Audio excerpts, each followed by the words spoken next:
आप आगे चलो, हम साथ हैं। जय हिंद, जय महाराष्ट्र, जय गुजरात। जय हिंद, जय महाराष्ट्र, जय गुजरात। जय हिंद, जय कर्नाटक, जय महाराष्ट्र। एकनाथ शिंदे आज पुण्यामध्ये जय महाराष्ट्र सोबतच जय गुजरात बोलले। त्यानंतर उद्धव ठाकरेंचं जय गुजरात आणि शरद पवार यांचं जय कर्नाटक याचेही व्हिडिओ समोर आले आणि एकनाथ शिंदेंना टार्गेट करणारे विरोधक एक पाऊल मागे गेले। खरं तर याआधीही अनेक नेते एखाद्या राज्यातील समाजासमोर किंवा त्या राज्यात जाऊन संबंधित राज्याचा जय जयकार करताना दिसलेत, पण एकनाथ शिंदेंचं जय गुजरात हे अशा वेळी आलंय जेव्हा राज्यात भाषेवरून वाद सुरू आहेत। हिंदी सक्ती, त्यानंतर मराठी अमराठी वाद, मनसेकडून परप्रांतीयांना मारहाण अशा काही घटना समोर आल्यात। उद्धव ठाकरे आणि राज ठाकरे बंधू मराठीच्या मुद्द्यावरून एकत्र येत आहेत, एक मेळावा ते घेत आहेत आणि त्याच मेळाव्याच्या आदल्या दिवशी एकनाथ शिंदेंचं हे वक्तव्य आल्याने यावरून वाद होणार असंच बोललं जात होतं। मात्र नेमकंच ठाकरे आणि पवारांचे हे जुने व्हिडिओ आल्याने काही वेळातच या वादावर पडदा पडल्याचं चित्र आहे। यावरच काही नेत्यांनीही प्रतिक्रिया दिल्यात, ते काय म्हणालेत पाहूयात। गुजरातचा एक नारा दिला, त्याच्यावरून वेगवेगळ्या प्रतिक्रिया कुठल्या कार्यक्रम तसं नाही हो। पुण्यातल्या पहिल्या कार्यक्रमाला फक्त अमित शहा साहेबांचं आणि म्हणजे तिथं देवेंद्रजी बोलले, पण आम्ही दोन्ही उपमुख्यमंत्री तिथं बोललो नाही। आणि नंतरचा एक कार्यक्रम होता, अजून 2 कार्यक्रम होते सिंधी समाज होता। त्या कार्यक्रमात जय गुजरात नाही, मला माहिती नाही तो काय, मी नंतर निघूनच आलो ना। मी माझा सेकंड कार्यक्रम मी केला आणि नंतर 2 कार्यक्रम मी त्या कार्यक्रमाला नव्हतो, मला काहीच माहिती नाही आता त्यांनी काय म्हटलं आणि काय नाही। मी असेपर्यंत तरी तसं काही तिथं झालं होतं असं काही मला आठवत नाही। जे पोटात होतं ते ओठात पुण्याला आलेलं आहे, हे तर स्पष्ट आहे।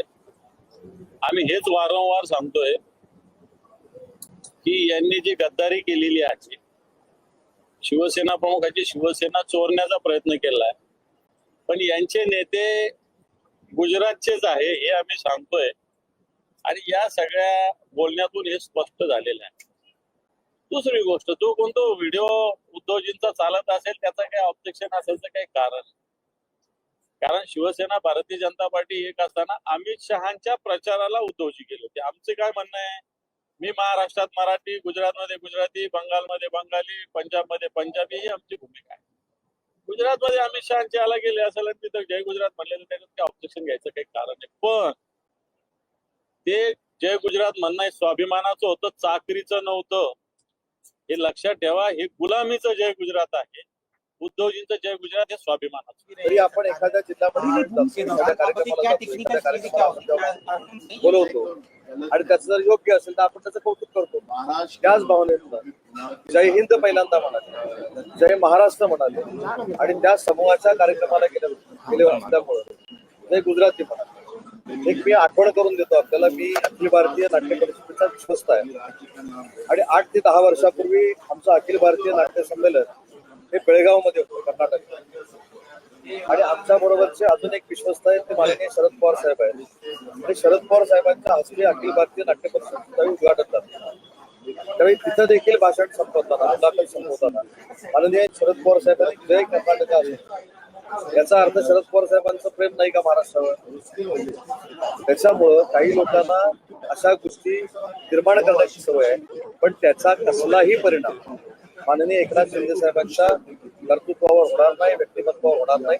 कारण एकनाथ शिंदे साहेबांना पूर्ण महाराष्ट्र ओळखतो, एकनाथ शिंदे साहेबांची काम करण्याची पद्धत अख्ख्या महाराष्ट्रानं बघितलेली आहे, त्याच्यामुळे कोणाला काहीच सापडत नाही। म्हणून जय हिंद आणि जय महाराष्ट्र कट करायचं आणि फक्त जय गुजराती बोलले अशा पद्धतीचा टोलरा पिटायचा, हे सगळं आता महाराष्ट्राला माहिती आहे। तर अशा प्रकारे हा वाद पेटला आणि नेत्यांनी आपापली मतं व्यक्त करत हा वाद मिटवल्याचं देखील दिसून येते। पण एकनाथ शिंदेंचं जय महाराष्ट्र बोलणं हे मेळाव्याच्या आदल्या दिवशी असल्याने मेळाव्यात ठाकरे बंधू याचा समाचार कसा घेतात ते पाहणं महत्त्वाचं असणार आहे। एकनाथ शिंदेंचं हे जय महाराष्ट्र आणि त्यावर आता ठाकरे बंधू काय बोलतात यावर तुमचं मत कमेंट बॉक्समध्ये सांगा। लोकमतचं यूट्यूब चॅनल सबस्क्राईब केलं नसेल तर आठवणीने सबस्क्राईब देखील करा।